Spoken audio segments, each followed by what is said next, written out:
Assalamualaikum warahmatullahi taala wabarakatuh.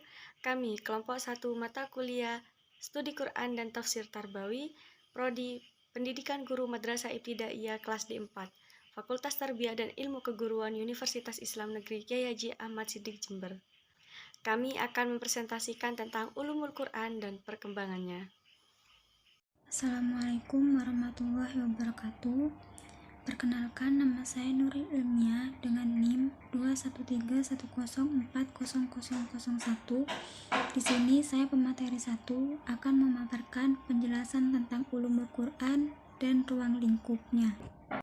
Ulumul Quran menurut bahasa Arab merupakan gabungan dua kata, yaitu idofi, yaitu artinya ulum, dan Al-Quran. Kata ulum secara etimologis adalah bentuk jamak dari kata ilmu.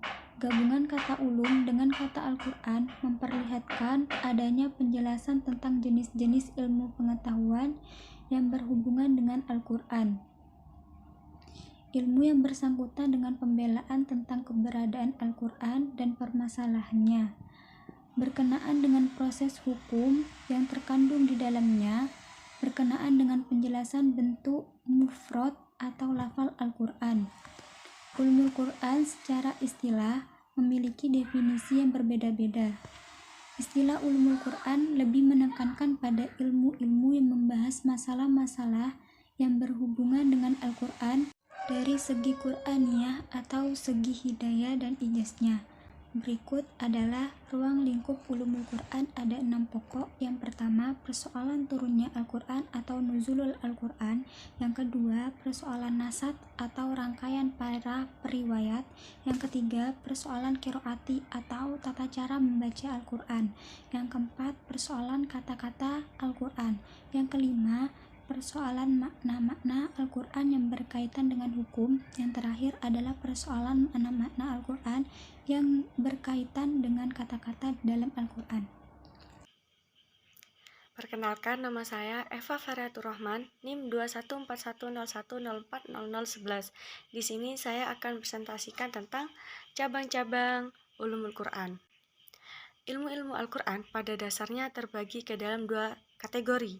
Yang pertama, ilmu riyadhah, yang kedua, ilmu dirayah. Yang pertama, ilmu riyadhah. Apa itu ilmu riyadhah?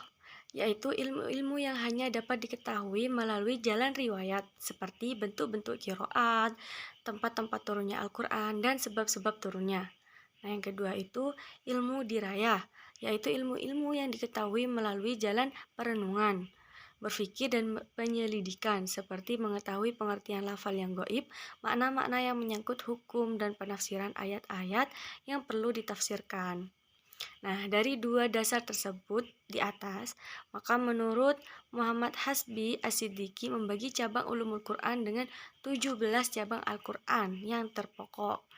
Di antaranya yang pertama, ilmu mawatin an-nuzul, yang kedua ilmu tawari an-nuzul, yang ketiga ilmu asbab an-nuzul, yang keempat ilmu qiraat, yang kelima ilmu tajwid, yang keenam ilmu gharib, yang ketujuh ilmu i'rab Al-Quran, yang kedelapan ilmu wujuh wa an-nazair, yang kesembilan ilmu ma'rifah al-muhkam wa al-mutasyabih, yang kesepuluh ilmu nasyih wa al-mansuh, yang ke-11 ilmu badai Al-Quran, yang ke-12 ilmu ijaz Al-Quran, yang ke-13 ilmu tanasub ayat Al-Quran, yang ke-14 ilmu aqsam Al-Quran, yang ke-15 ilmu amsal Al-Quran, yang ke-16 ilmu jidal Al-Quran, yang ke-17 ilmu adab tilawah Al-Quran.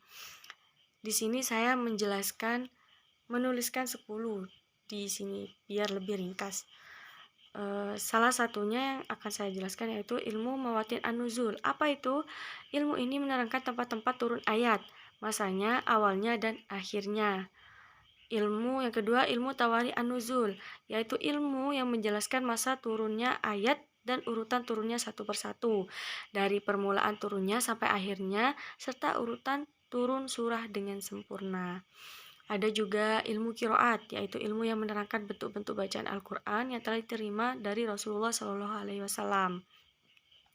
Nah, ini biasanya poin paling penting ketika belajar Al-Quran yaitu ilmu tajwid.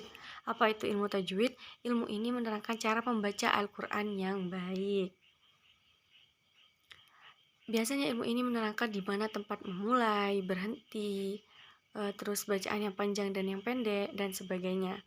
Ada juga ilmu gharib, yaitu ilmu yang menerangkan makna kata-kata yang ganjil dan tidak terdapat dalam kamus-kamus bahasa Arab yang biasa, atau tidak terdapat dalam percakapan sehari-hari. Ada juga ilmu i'rab Al-Quran. Ilmu ini menerangkan baris kata-kata Al-Quran dan kedudukannya dalam susunan kalimat.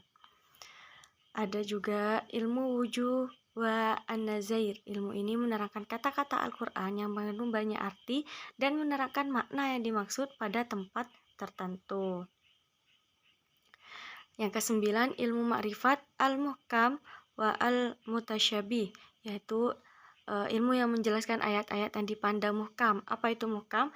Yaitu jelas maknanya. Selain muhkam, ada juga menjelaskan ayat-ayat yang mutasyabih, yaitu ayat-ayat yang samar maknanya, atau ayat-ayat yang masih perlu ditakwili. Yang ke-10, ilmu nasyi wa al-mansuh, yaitu ilmu yang menerangkan ayat-ayat yang dianggap mansuh, atau yang dihapuskan oleh sebagian para musafir. Mungkin ini sebagian dari cabang-cabang ilmu Al-Quran. Masih ada yang lain yang belum saya sebutkan. Mungkin ini saja yang dapat saya jelaskan.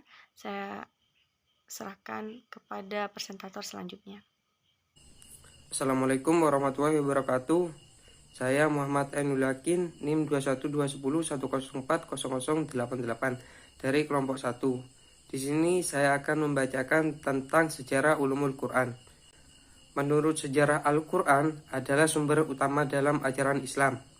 Al-Quran sebagai wahyu yang diturunkan kepada Nabi terakhir dan penutup, yakni Nabi Muhammad SAW, dan diperuntukkan kepada seluruh umat manusia hingga akhir zaman. Kekekalan kemujizatan Al-Quran dipelajari dan didalami melalui bidang ilmu ulumul Quran. Al-Quran diturunkan kepada Nabi Muhammad SAW untuk membawa umat manusia dari kegelapan menuju kehidupan yang terang benderang oleh cahaya ilahi dan menjadi petunjuk bagi mereka menuju jalan yang lurus. Pada mulanya, Al-Quran disampaikan kepada penduduk asli Arab oleh Nabi Muhammad SAW yang merupakan bagian dari penduduknya. Beliau menyampaikan Al-Quran dengan terang dan sebenar-benarnya, tanpa disisipi penambahan maupun pengurangan dari wahyu Allah. Sekian dari saya. Wassalamualaikum warahmatullahi wabarakatuh. Assalamualaikum warahmatullahi wabarakatuh. Perkenalkan, nama saya Ummi Kulsum, NIM 21410104009. Di sini saya akan menjelaskan tentang materi urgensi dan kegunaan mempelajari ulumul Quran. Tanpa mempelajari ulumul Quran, sebenarnya seseorang akan kesulitan dalam memahami apa yang terkandung dalam Al-Quran. Bahkan bisa jadi malah tersesat. Apalagi ada dua jenis ayat, yaitu ayat-ayat muhkamat dan ayat-ayat mutasyabihat. Ayat-ayat muhkamat yaitu ayat yang maksudnya diketahui secara jelas, sedangkan ayat mutasyabihat yaitu ayat yang maksudnya hanya diketahui oleh Allah Subhanahu wa Ta'ala. Sejak masa Nabi Muhammad pun, terkadang sahabat memerlukan apa yang dimaksud dalam ayat-ayat tertentu. Sehingga muslimin yang jauh dalam sepeninggal Nabi Muhammad SAW, terutama bagi yang ingin memahami kandungan Al-Quran, dituntut untuk mempelajari ilmu tersebut. Adapun manfaat mempelajari ulumul Quran yaitu mampu menguasai berbagai ilmu pendukung dalam rangka memahami makna yang terkandung dalam Al-Quran, serta membekali diri dengan persenjataan ilmu pengetahuan yang lengkap dalam rangka membela Al-Quran dari berbagai fitnah yang muncul dari pihak lain. Seorang penafsir akan lebih mudah mengartikan Al-Quran dan mengimplementasikannya dalam kehidupan manifestasi iman dalam bidang kekhalifahan dalam suatu penggalan Al-Quran yang sangat dramatis dan mengesankan. Tuhan mengatakan kepada kita bahwa Dia telah menawarkan amanatnya kepada langit dan bumi. Tapi mereka tidak berani menerimanya, bahwa hanya manusialah yang mau menerimanya. Seorang pemikir Pakistan, Muhammad Iqbal, pernah mengatakan bahwa manusia adalah partner Tuhan dalam menjaga stabilitas alam semesta. Dari itulah, manusia disebut sebagai Khalifah Ar-Rod. Tentunya, seseorang yang memiliki keimanan akan bertanggung jawab penuh atas kepercayaan yang diberikan Tuhan kepadanya. Manusia mewarisi sifat-sifat Tuhan dan dengannya manusia memiliki potensi untuk menjadi al-insanu al-kamil, yakni manusia sempurna, atau dalam bahasa Iqbal, dibahasakan dengan insan cinta. Murtada Matahari memberikan pernyataan bahwasanya ada 3 potensi pada manusia, yaitu manusia sebagai bashar, Banu Adam.